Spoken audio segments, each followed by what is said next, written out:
Hey, what's going on? You know who it is. You know what it is. All right, you guys, peep game.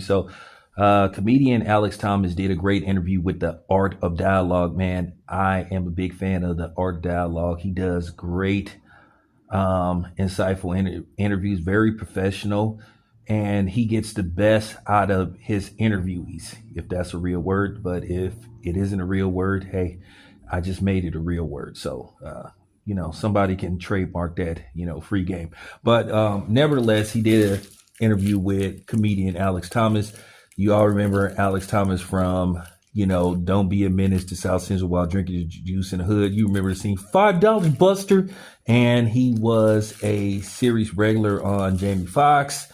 And he did a variety of a lot of different things. He was in The Wash. He was in Moesha.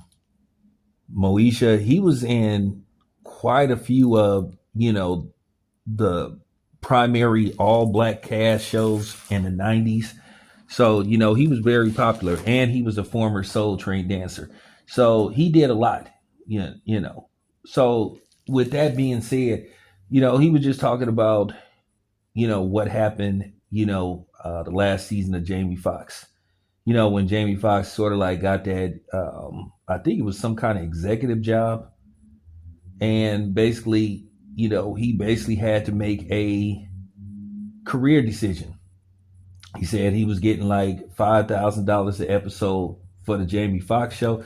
Hey, at the time, 5,000 an episode, and you doing like 20 to 22 episodes a season. That's a decent amount of money. So, that's a decent amount of money.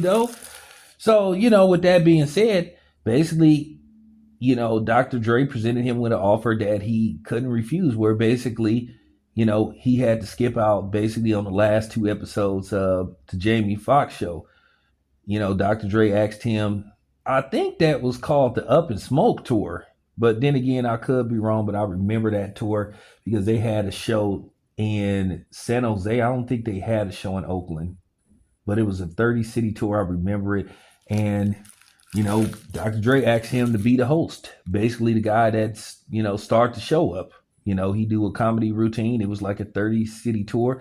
And, Dr. Dre offered him double what he was making with Jamie Foxx. And, basically he had to do what was best for him, which it was lead a Jamie Foxx show. But he did say Jamie Foxx understood, and he said it kind of like what no hard feelings.